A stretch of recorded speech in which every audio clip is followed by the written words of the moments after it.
One Day TV online. Mambo vipi ndugu mpenzi mtazamaji wa One Day TV online, kwenye mic ni Jaff Jiga, ukipenda niite kijana mdogo. Na so kama ni the first time kuzungukia katika skills za One Day TV online, fanya subscribe, like na comment ili kuweza kupata huduma zetu. Leo katika exclusive interview niko na Blaza, tutakwenda kumjua, tutakwenda kupiga naye story. Blaza, mambo vipi? Salama. Mzima? Mzima. Watazamaji wa One Day TV online wanatamani kujua majina yako. Unaitwa nani? Kwa jina mimi naitwa Lumininwa, ndio jina langu la asili. Jina lingine Paulo, na jina la kutawala kambi yote na dunia mzima Dingo. Dingo.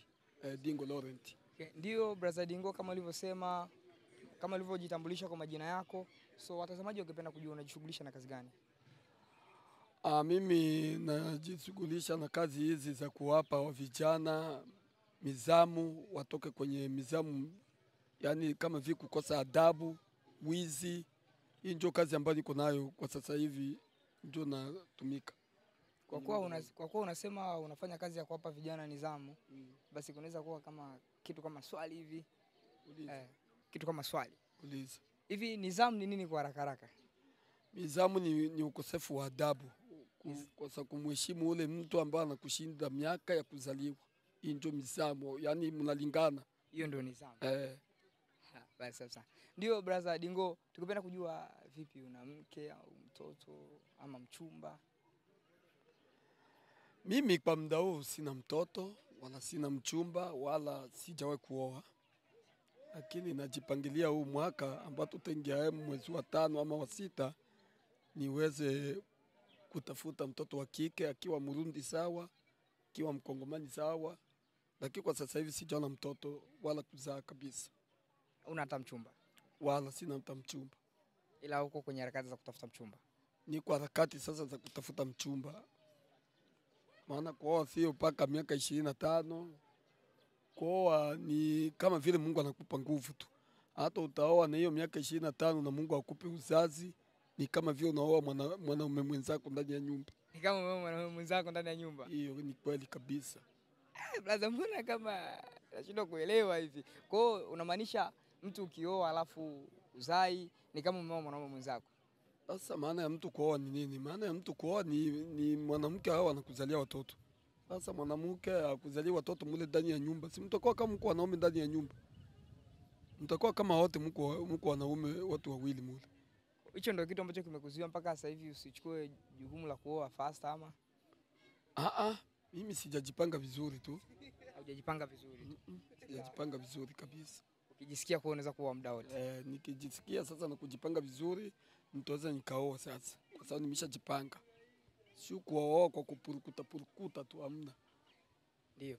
Vipi, labda kuna mwanamke yoyote ambaye uliwahi kuwa naye kwenye mahusiano akakuzingua? Ningependa kujua kitu kama hicho. Mimi ni Mkristo. Kama mimi ni Mkristo, siwezi fanya vitu ya namna hii, vituku kama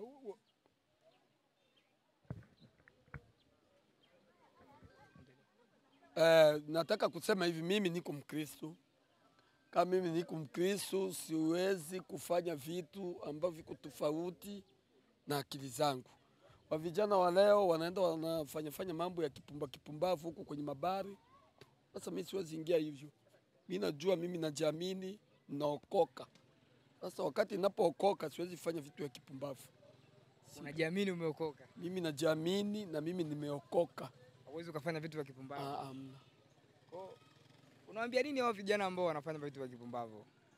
Mimi nataka niwaambie ya kwamba wao wanafanya vitu ambao vile watu ambao wataweza wakaviona, hata jamaa wao wanaona ya kwamba mtu wakati wewe unajipanga kuoa, acha mambo ya kufurukuta, acha mambo ya kuweka maisha yako kama vile unataka kujiweka nani mweu. Kwa sababu sasa hivi na mabinti na vijana hao wanataka kujiweka kama wewe. Wewe kama unataka kuoa, achana mambo ya kipumbavu, kwenda kwenye mabari huku, kwenda kuharibu pesa. Au kuna wengine sasa hivi wana watoto, lakini watoto wanakula kwa kuchagaa sana. Watoto wanakula kwa huduma sana, hivi sio hali mzuri. Hii ndio mashauri ambayo tunaweza taka niweze kuwapa wa vijana, waachane mambo ya kibangi kwanza. Mambo ya kibangi. Naona wa vijana Sasa hasa sana Wabembe, watoto wa Kibembe sana ama wa vijana wa Kibembe wanakunywa bangi sana ambao hazistahili hata kwenye jamaa, wananuka ni pombe tu, harufu tu. Wananuka ni harufu tu. Wananuka ni harufu tu. Oh. Asante sana ndugu mpenzi mtazamaji wa One Day TV Online. Bado niko na Brother Dingo, tunaendelea kupiga mastori. Kwenye mic ni Jaff JK, nyuma ya kamera niko na Director Mbeko bwana anazidi kuwakilisha. Ndio Brother Dingo, kama ulivyosema kuhusiana na swala la wewe ni mtu ambaye kazi yako kubwa unawapa watu nidhamu. Ndio tungependa kujua kuhusiana na sanaa hapa kwetu kempu, unapendelea sanaa gani? Yaani inamaanisha sanaa, vitu kama sanaa. Mimi kitu ninachopendelea sana ni sanaa ya wapiga muziki kama vile Wafolio, Wanyago, P-boy. Hao wanatuimbia muziki ambayo inaendelesha maisha ya kambi na kuendelesha faida kumbeleni. Lakini tukikalikalia tu mambo ya zarau, huyu ni polio, huyu ni polio, huyu ni nani, sijui nani. Hii haitakiwi kuwa hivyo. Wao wanafanya sanaa ambayo zitajenga watu na watu wao wanaviona vizuri kwenye mtandao. Hii ndio vitu ambavyo tunaweza sema. Napenda sanaa zote tu, sina ubaguzi mimi. Hata na mimi mwenyewe napenda sanaa yangu sana. Napenda sanaa yako sana ya nidhamu. Mimi sinafanya mambo ya sanaa. Ndio. Sasa blaza, ni msanii gani kama ulivyosema, ni msanii gani ambao waga unamkubali? Msanii ambaye nilikuwa namkubali ni mwipwa yangu Folio, nani P-boy Otwa, na mwingine ameshaenda Marekani sasa hivi. Nani Emoda kama huyu ambaye alikuwa Emoda. Wewe mwingine alikuwa sawa lakini ameshaondoka, ameshaenda Marekani. Kwa sasa hivi mimi naendelea na kuona kazi za bwana P-boy Otwa na Folio yeye ni kijana ambaye anaimba vizuri sana. Lakini wengine wote wakingai wanaimba hao bado sijawaona vizuri kwangu. Bado hujaona vizuri kwangu. Hao bado kabisa sijawaona vizuri kwangu. Vipi kati ya hao wasanii watatu uliowataja, msanii ambao waga unamkubali zaidi ya wasanii wote ni msanii gani? Ni P-boy. P-boy. Na Moda. Sasa Moda ameshaenda Marekani. Kwa hiyo Follow yeye anashika nafasi ya 3 kwa upande wako. Kabisa. Huyo anashika nafasi ya 3 ama hata ya 4 hivi. Ama ya 4. Vipi nyimbo gani ya P-boy ambayo ilisababisha mpaka ukampa na P-boy nafasi ya kwanza? Ni nyimbo gani iliyosababisha mpaka ukampa P-boy nafasi ya kwanza kwa upande wako? Sasa kujua hili itakuwa ni shida kwa sababu ningekuwa nazo kwenye simu yangu ndio ningekwambia kuna muziki fulani ambao mimi nautaka. Kama ule wa nani wa Moda, obole wano biwani nonse, ule ni muziki mzuri sana. Ule ambao aliacha naimba hapa. Lakini sasa kukumbuka sasa kumbukumbu hizi zitanirudisha nyuma sana. Mpaka nijifunze tena kutafuta nyimbo za huyu bwana nani P-boy. Ndio nitaona wimbo mzuri tena tukikutana tena siku nyingine. Mungu akitujalia nitakwambia muziki wa nani wa Polio ni huo ambao ulionifurahisha. Kwa sasa hivi sina nami kumbukumbu kabisa. Vipi nani msanii gani wa ambao waga umpendi kabisa uimbaji wake, ni kama vile unakudhalilisha ama ni kama vile unawatukana watu wengine? Ni msanii gani ambao waga umpendi kabisa? Mimi wasanii wote mimi nawapenda kwa sababu mimi sijawahi kuona msanii yeyote ambao mimi ameshawahi kunikosea mizamu kama vile nilivyoongea. Wasanii wote wako sawa, lakini mimi nasema tu ya kwamba hao wasanii wetu ambao wanaotufanyia sanaa wao wanaacha mambo ya kiblage. Unapokuwa unafanya mambo ya sanaa sio kufanya blage na kazi yako. Fanya kazi na ujue huko mbeleni itaweza kukupatia pato gani. Lakini mimi niseme tu kuna msanii ambao mimi namchukia. Mimi kwangu siwezi sema hilo kabisa. Wote nawapenda. Lakini nawakomaza. Wao wanaimba vizuri. Wao wanaimba vizuri na kukosa yani waweka adabu, wao na molare ndio kitu cha mzuri. Lakini wakiwa wanakuwa kwa hivi, mimi simpendaki Polio, mimi simpendaki P-boy, hii sio kweli. Hata na sisi wakati tunapokuwa tunawaona kwenye mtandao, tutaona hao bwana bado hawajaeleweka, wanatuimbia vya uongo. Kwa sababu msanii hawezi chukia msanii mwingine. So unaona wa Diamond hapa wanapendana wote na wa Alikiba sijui na wadani huko. Wanapendana. Ndio Brother Dingo, mtu wa nidhamu. Ndio tungependa kusikia neno lolote kutoka kwako kuhusiana na situation ya hapa kambini Nyarugusu. Mpaka sasa hivi nini ambacho kinaendelea, kwa sababu kimya sana sasa hivi Nyarugusu ipo kimya sana kuhusiana na hizi protection za kwenda huko nchi ya tatu.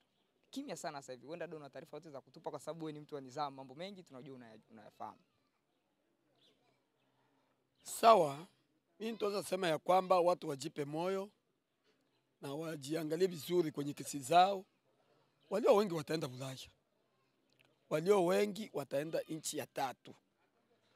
Kimya hiyo iko kimya kwa sababu vikingai vinazuuliwa vya kwenda nchi ya tatu, lakini mimi nasema ya kwamba, nataka niseme ya kwamba wandugu zangu wa Kongomani wale wote ambao kuna kesi zao wataondoka tu. Najua mwezi wa 4 Trump ataendesha watu kwanza kwenda sasa. Ndio maana kimya ikingali, lakini nawapa nguvu na amani na kuambia kabisa waachane hizo hali na kusema sisi hatutaenda Marekani, sisi hatutaenda Marekani. Wataondoka tu. Ndio kitu ambacho nitaweza taka niwaambie. Na kingine ambacho nitaweza taka kuambia ni wa vijana wale wezi. Wa vijana wetu wa Kikongomani wabembe, wa vijana wa Kibembe wanaiba sana kutoboa manyumba. Hili lingine nataka niliweke wazi. Unajua wakati unapotoka A3 kuja kuibia O3 unatoka mbali sana. Sasa wewe unatakiwa ukutane na balaa kubwa. Kukutana balaa kubwa ni mawindo sasa. Wewe ni uwe ama mimi nikuue. Kwa hiyo mimi ninachotaka kuambia wa vijana wa Kibembe wapunguze bangi, kwa sababu hizi huku kunywa kwa bangi huku ndio kuna waweka kwa adabu kabisa aimu mkicho. Nataka waache bangi, na wakina mama kucheza ile michezo ya kipumbavu mbele za wanakazi wako, mbele za watoto wako wa kiume. Unanyonga kimono, inyonga emono bila vitu tibishibi tuyagebe. Bakina mama ni mumusongula utandao tibishibi ngeni mango nyonga emono boy ombaka Mungu atabole winabo mukate emono etibila shikete sasa na emono welo molomo ke ochu ekata mbusuku oli sebo. Sasa ushimucho ekatela batuncho batu tole anabo shenchi bakina mama, tole anena bobo shenchi, tole anabo bobo shenchi benyumule bakina mama batu buta, lakini mumwandu yotolo nyuma sana ba ombaka tole anena mizamu bino ba ombaka manga i osa mizamu osanga ngafimo akembulo ngaba pikano akembulo leli osa mizamu no sayo makani ba ombaka bebembe tumubulo betwi ba yibi na no mole bilongo bile manga, lakini ba ombaka ba bembe iba chochoba ba yibi mumotonya tena maki busuku na mpanga oyo tobali no benyumba no si o mibi no si bita kwa moni obera. Sasa no bona nibo le anana eto batubo kwa manga kama tutumu ilola batubo kwa manga bano bo mango ya fipa ya moba bacho wate dawa no cholo ku iba nishile mbeshi mono shenchile na musongola mule anabu ibi bento bukyo mona to chituki tabalonde balonde ba mwami gunga mamwali aba undila benyuma kwae na benyonge bakina mami kata bimono mule ane bibi tubimotowa masikitiko sana. Asante amanga na Mungu atoelele unataka nyoka zia ebembe. Asante. Ndio. Asante sana ndugu mpenzi mtazamaji wa One Day Yes TV online. Ulikuwa nami kuanzia mwanzo wa kipindi tumekwenda kufika ukingoni. Nilikuwa na Brother Dingo, amekwenda kutupa ushauri mwingi sana, na kama alivyodai yeye ni mtu wa nidhamu, na nadhani ametupa nidhamu watazamaji wote ambao tunafuatilia kipindi hichi cha One Day Yes TV online. Kwenye mic ni Jeffrey JK, nyuma ya kamera niko na director Mbeko Boy anazidi kuwakilisha, na sina mengi ya ziada. Bye bye. One Day Yes TV online. Sisi